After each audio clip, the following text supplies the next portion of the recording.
The Moonstone by Wilkie Collins. Prologue. The Storming of Seringatapam, 1799. Extract from a family paper. I address these lines, written in India, to my relatives in England. My object is to explain the motive which has induced me to refuse the right hand of friendship to my cousin John Herncastle.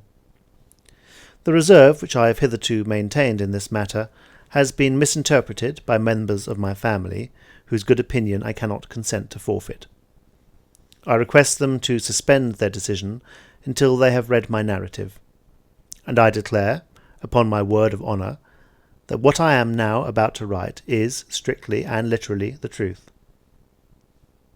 The private difference between my cousin and me took its rise in a great public event in which we were both concerned, the storming of Seringatapam under General Baird on the 4th of May, 1799. In order that the circumstances may be clearly understood, I must revert for a moment to the period before the assault, and to the stories current in our camp of the treasure in jewels and gold stored up in the palace of Seringatapam.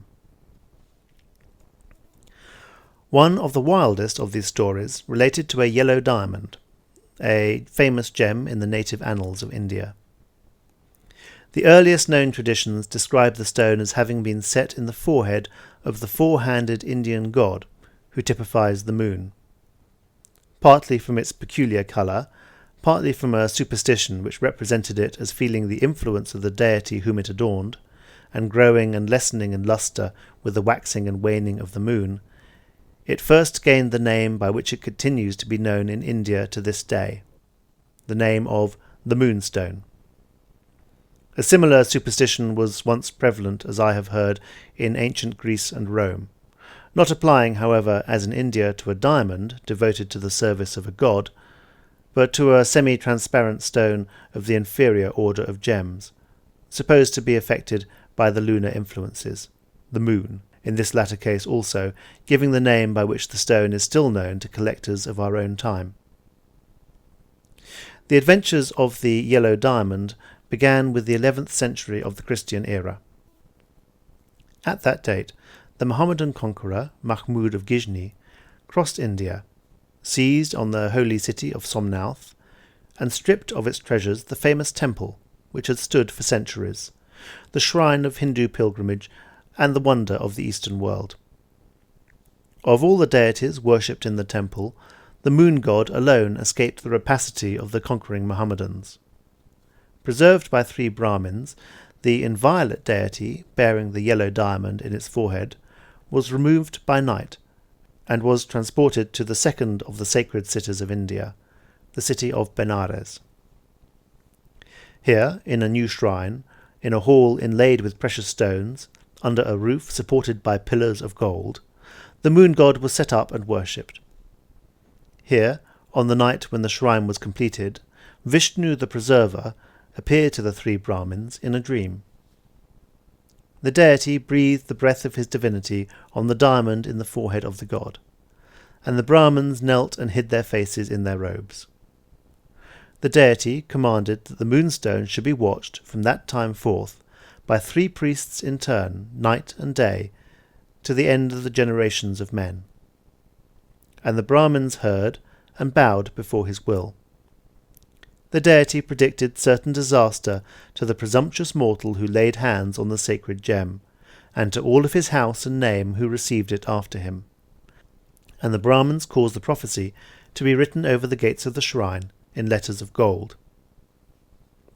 One age followed another, and still, generation after generation, the successors of the 3 Brahmins watched their priceless moonstone night and day.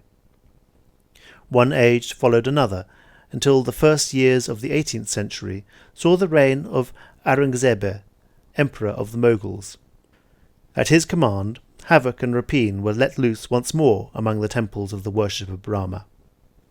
The shrine of the 4-handed god was polluted by the slaughter of the sacred animals. The images of the deities were broken in pieces, and the moonstone was seized by an officer of rank in the army of Aurangzeb. Powerless to recover their lost treasure by open force, the 3 guardian priests followed and watched it in disguise. The generations succeeded each other. The warrior who had committed the sacrilege perished miserably.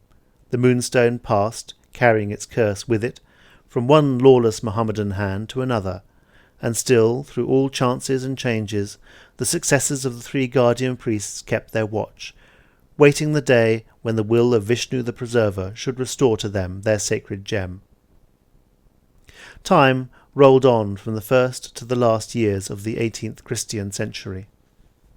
The diamond fell into the possession of Tipu, Sultan of Seringatapam, who caused it to be placed as an ornament in the handle of a dagger, and who commanded it to be kept among the choicest treasures of his armoury. Even then, in the palace of the Sultan himself, the 3 guardian priests still kept their watch in secret. There were 3 officers of Tipu's household, strangers to the rest, who had won their master's confidence by conforming, or appearing to conform, to the Mussulman faith. And to those 3 men report pointed as the 3 priests in disguise. So, as told in our camp, ran the fanciful story of the Moonstone. It made no serious impression on any of us, except my cousin, whose love of the marvellous induced him to believe it. On the night before the assault on Seringatapam, he was absurdly angry with me and with others for treating the whole thing as a fable. A foolish wrangle followed, and Herncastle's unlucky temper got the better of him.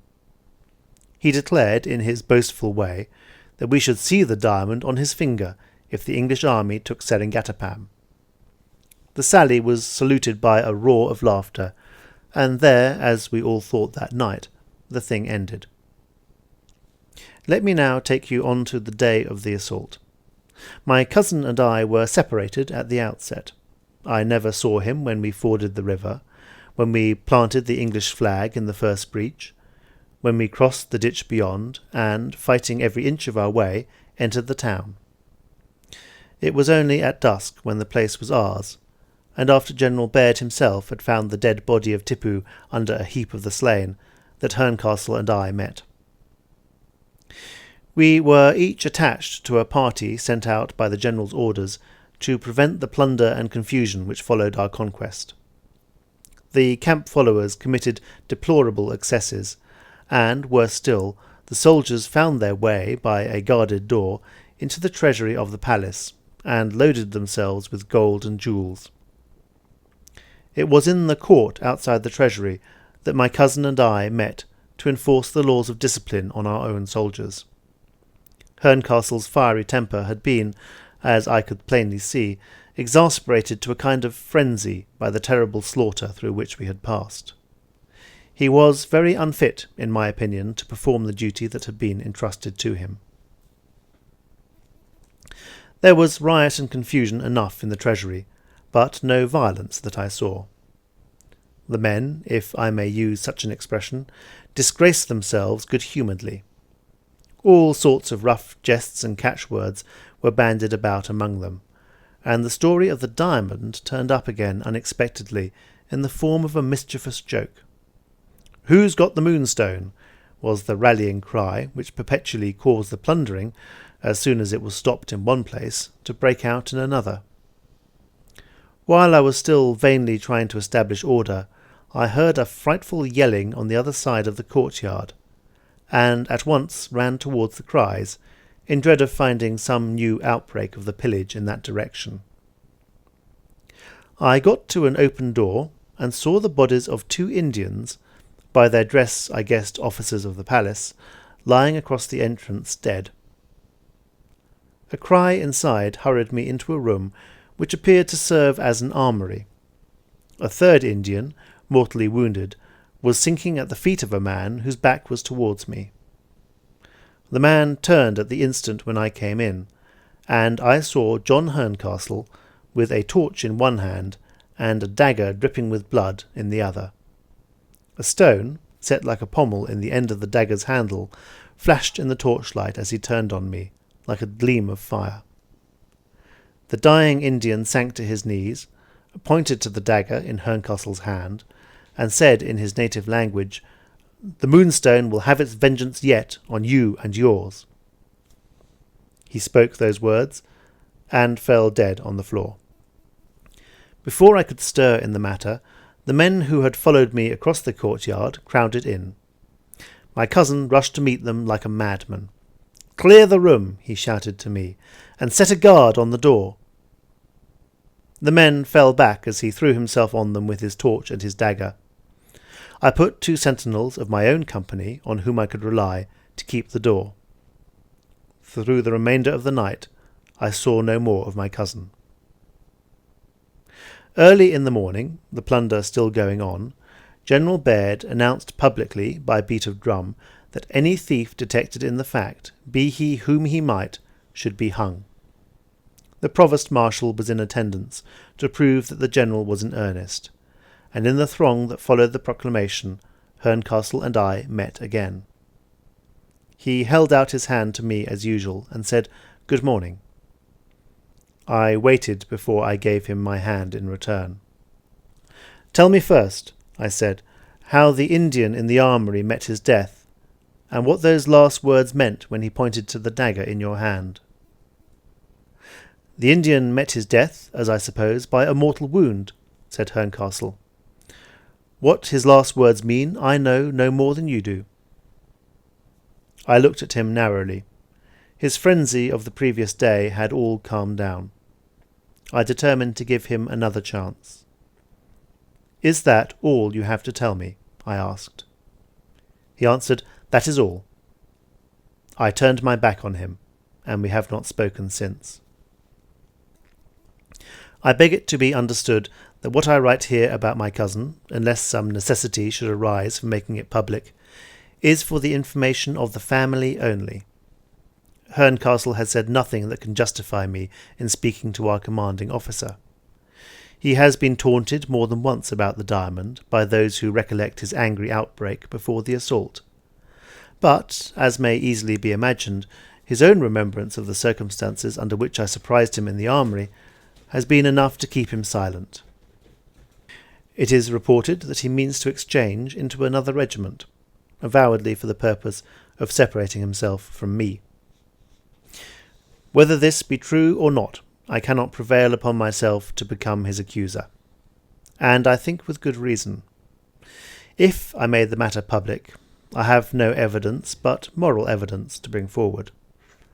I have not only no proof that he killed the 2 men at the door, I cannot even declare that he killed the 3rd man inside, for I cannot say that my own eyes saw the deed committed. It is true that I heard the dying Indian's words, but if those words were pronounced to be the ravings of delirium, how could I contradict this assertion from my own knowledge? Let our relatives on either side form their own opinion of what I have written, and decide for themselves whether the aversion which I now feel towards this man is well or ill-founded. Although I attach no sort of credit to the fantastic Indian legend of the gem, I must acknowledge, before I conclude, that I am influenced by a certain superstition of my own in this matter. It is my conviction, or my delusion, no matter which, that crime brings its own fatality with it. I am not only persuaded of Herncastle's guilt, I am even fanciful enough to believe that he will live to regret it, if he keeps the diamond, and that others will live to regret taking it from him, if he gives the diamond away. End of prologue.